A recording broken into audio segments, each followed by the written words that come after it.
We're ranking the 25 candies and snacks every black kid knew from the corner store in the 1970s. This is a mix of playground status symbols, unforgettable flavors, and treats that taught us more about money and community than any classroom. From sticky sweets that ruled summer block parties to penny candies handed out by strict moms, these picks shaped an era of black childhood memories. Which snack was the undisputed king?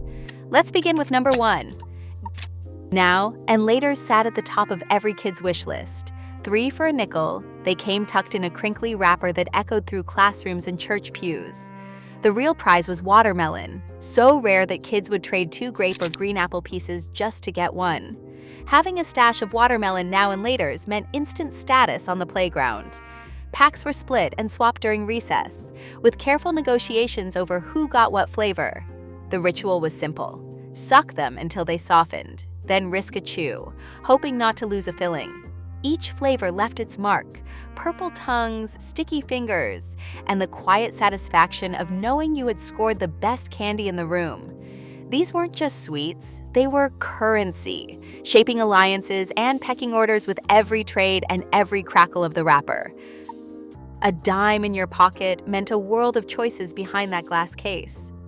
Penny candy lined the counter, red licorice, butterscotch discs, banana marshmallows, all waiting to be counted out one by one.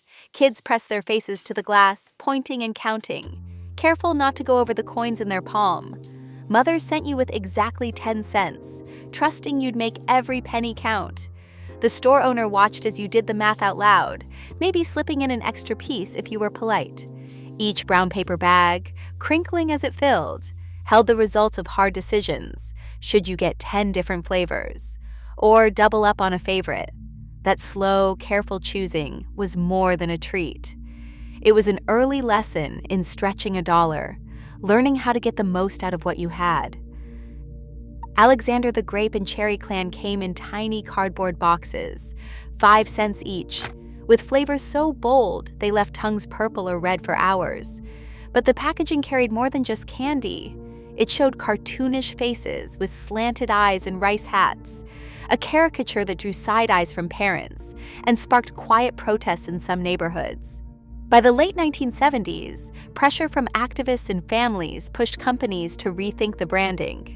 The boxes slowly disappeared, replaced by Grapehead and Cherryhead, new names, same tart punch. Kids still hunted for the originals, trading stories about which store had a secret stash or who scored the last box before the switch.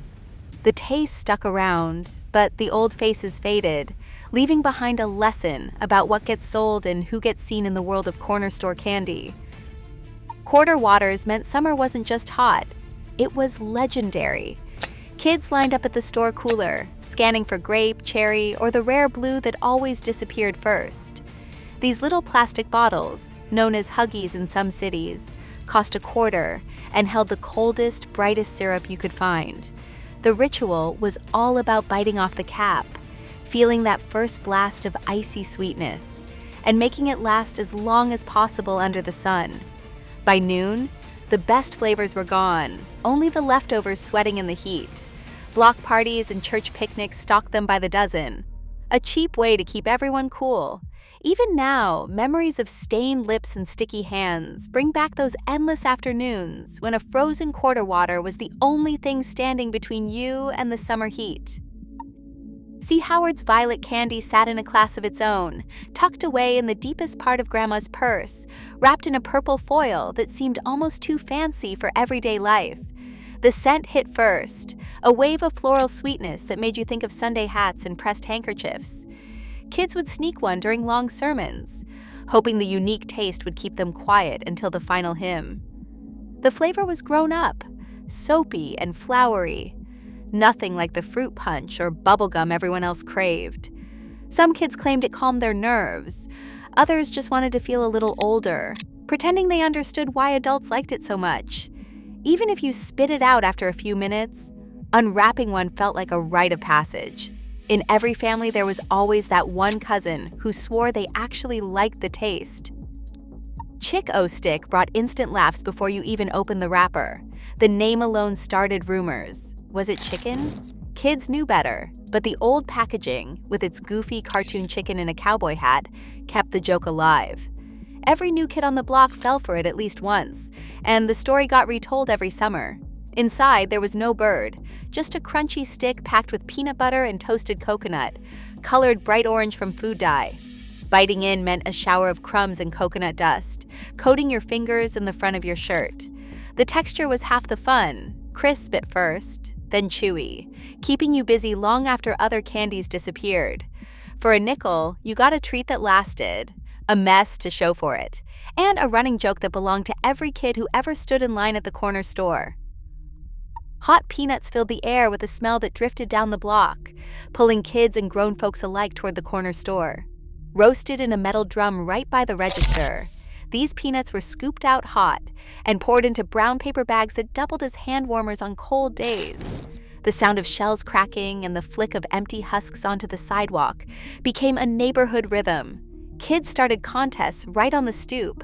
Who could flick a shell the farthest? Who could split one clean in half? A quarter bought enough to share, and for many, the salty crunch tasted like home. This was a Southern tradition carried north, a reminder of family roots and block parties. The aroma lingered long after the last shell hit the ground, a savory pause before the sugar rush of the next treat.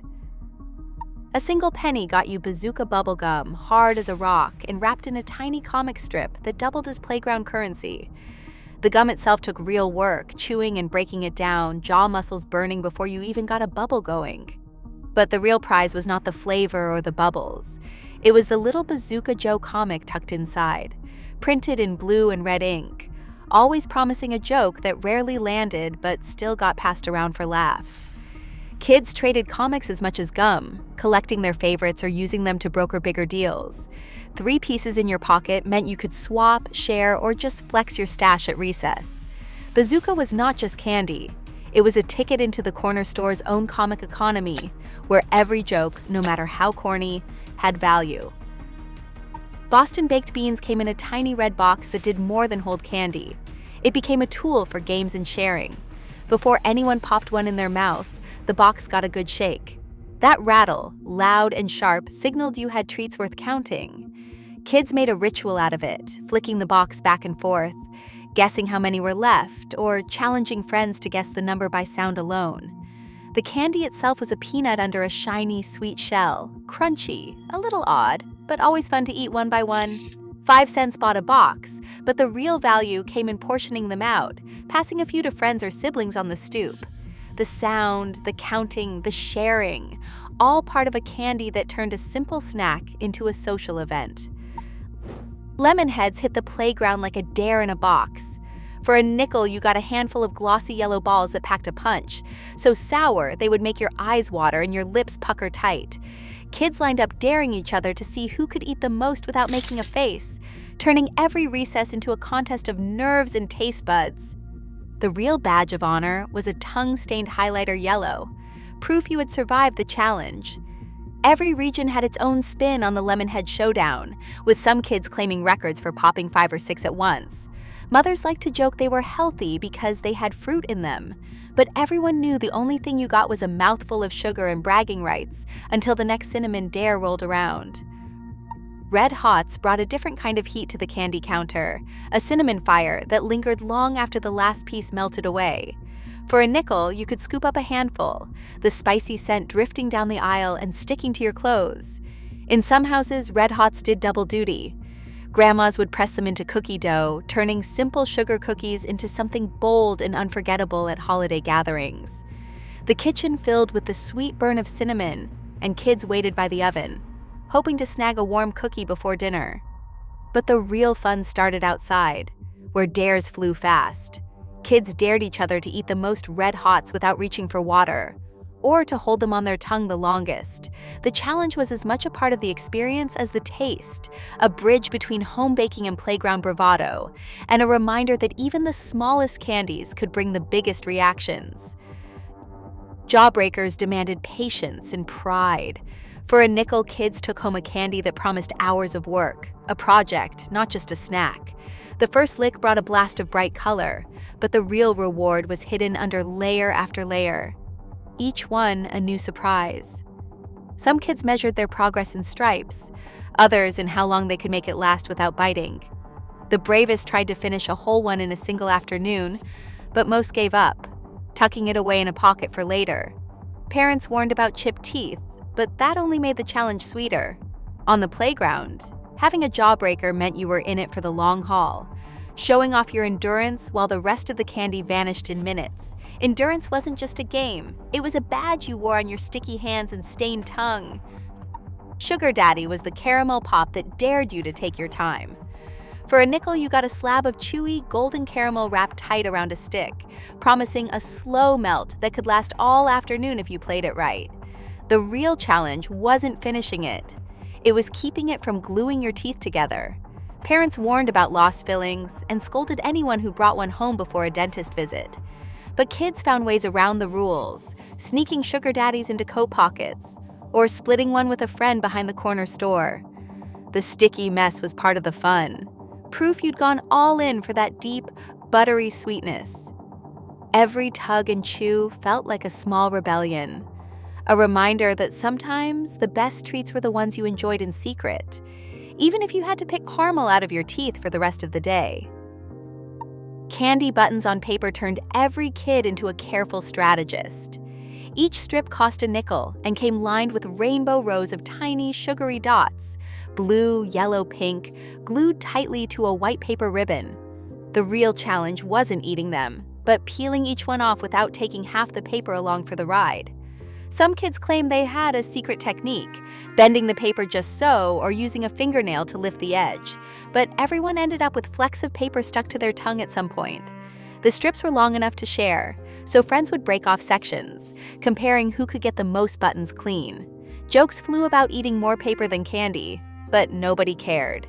It was part of the ritual, patience, laughter, and the satisfaction of a mouthful of sugar, even if it came with a side of paper. Root beer barrels were the penny candy that made you feel grown.